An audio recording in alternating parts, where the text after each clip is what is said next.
Good morning, children. In the previous video, we have studied about Indian economy on the eve of independence, before colonization, and when British came into India, what were the status of agriculture.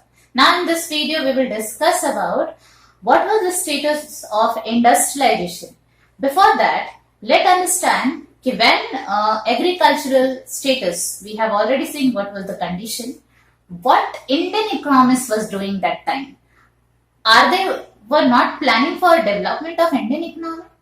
So we had some renounced Indian economists that time. You must be having knowledge about that. Dadabhai Naroji, V.K. Rao, and there were many more Indian economists who were planning that how to build a strong economy of condition, Indian economy. So say they sat together, they found that there is a lot of problem that we are producing much, but we are not getting anything, and we are contributing in the GDP, in the national income, only 0.05%, and rest of the all profit has been taken by the Britishers. Even Dadabhai Naroji has propounded so many kind of policies, but these all were policies were totally failed. We were not able to achieve those targets which we wanted to achieve, which we wanted to have.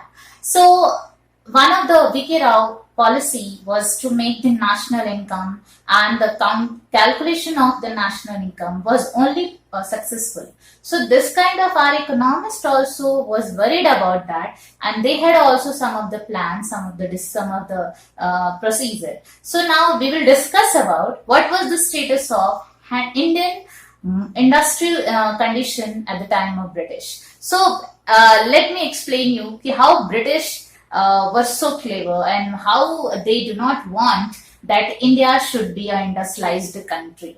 They followed in India twofold system to destroy Indian industry. These twofold system was like this twofold system is also known as systematic deindustrialization policy. Yes, it was systematic. They systematically deindustrialized our economy. Totally, they had a first and foremost target that there should not be any Indian industry. There should not be any kind of modern industry. Only there should be British industry in the country. So they had a two motive. The first motive was to reduce India the status of only an exporter of raw material to British. They wanted that India should be only exporter of the raw material to British. They need not to produce, they need not to export raw material to their Indian industry. Okay? And the second was to form India into a sprawling market for the finished goods. Whatever the finished goods which was prepared in British industry, India should be a big market. India should be the dump market. As today we all know China is trying to do everything we will find in Indian market that is captured by made in China. So as China is trying to do now to cover the Indian market, that time British tried and was successful to cover the Indian market, and they wanted to spread only finished material. Their finished material should be used by Indian market. So they had a two motive. Just try to understand this concept very clearly. That in India, British, when they arrived, they wanted to Indian industry be like in the twofold motive, and this twofold motive is actually known as systematic deindustrialization policy. Under that, they wanted first India should be merely reduce the status of importer, or they reduced the status of exporter to the Britain. They wanted to be only exporter, not to other countries or their own industries. Second, they wanted Indian market to be sprawling big market for the British industry. British finished product should be dumped into Indian market. So with this policy, if we are going to see the features of modern industry, so we got two type of features. That our handicraft industry was declined, totally collapsed, totally disturbed due to the twofold policy. As I told, our handicraft industry was so demanded, so flourished. We had a good quality of artisans, many kind of workers. Our handicraft material was so technically, and it was so demanded. It was so beautiful, and these all things declined. That all beauty of handicraft or our old culture was declined, decayed totally. And the second features at that time were the slow growth of modern industries. We had no any steel, iron or any other kind of chemical fertilizer. These all industries wanted to grow it, they wanted to develop it, but due to economic policy brought changed by the British, we had a very slow growth of modern economy. So now the question arises, why the handicraft industry declined? Understand. First understand what was the reason for declining of handicraft industry. Indian handicraft industry, as I already told you, handicraft industry was very much flourished before British arrival. When British arrived, what happened? Due to the discriminatory tariff policy made by Britishers, it happened. Now you may have a question, what was the discriminatory policy made by the Britishers? Britishers, when they were exporting, means when they are exporting, they were charging high rate of interest. And when we were exporting to them, we were given very less amount as a tax. So at the time of export from us, or we can say when we were exporting, we were receiving less, and when we were importing, we were paying more. So this discriminatory tariff policy was made by Britishers. You understood what I tried to say? That when we were importing, we were anything buying from the British industries, we had to pay more import duty, and when they were buying from us, it means when we were exporting to them, we were getting less export duty. So ultimately, from both the scenario, we were receiving lesser. Means receiving less and giving more. So our condition was totally stagnant. Our condition was backward. Our condition was deprived. So that's why handicraft industry declined. The first reason was this much. The second reason we can say that machine-made goods was cheaper, machine-made goods was huge in quantity, machine-made goods take very less time to be finished, and machine-made good was easy to maintain. Because of these all reasons, handicraft material was unable to compete with the machine-made goods, and also the machine-made goods was very available at less prices, at low prices, but the handicraft material was on high prices. So because of fall in the price of the machine made good, handicraft material was unable to compete with machine made material. So this was another reason for the declining of handicraft industry. The third reason was there was low investment. As I told, the British industry was not interested to invest their money in the Indian industry, and also they were not interested to develop the Indian economy. So because of low investment is one of the reason that we had no investment, we had no such kind of any facilities, any kind of technologies, and also the reason was the changes in the pattern of the taste and preferences by the people.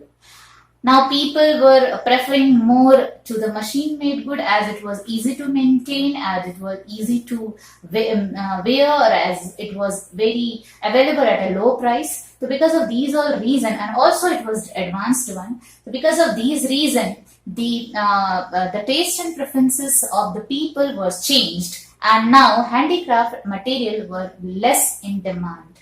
And also the problem was, as we all know, our economy, our total culture, Indian society, Indian history is filled with kingdom. Many king rule we were having. We had lots of emperor, badshahs, kings, and these all, when they came to India, they developed our economy, they developed our artisans, they praised our these handicraft workers, and because of their encouragement, handicraft industry was flourished before British arrived. But when the British arrived, they have not given any encouragement to the artisans, to the handicraft people, because of fall in the encouragement of the Indian craftsmanship, of the Indian handicraft industries. Our Indian industry, which was the main industry at that time, declined. And due to this reason, we had some of the status that we can say the declining of handicraft industry was totally depend on the British policy, and the British policy was discriminated tariff policy adopted, and because of their discriminated policy, handicraft industry totally declined. And another reason was also introduction of railway.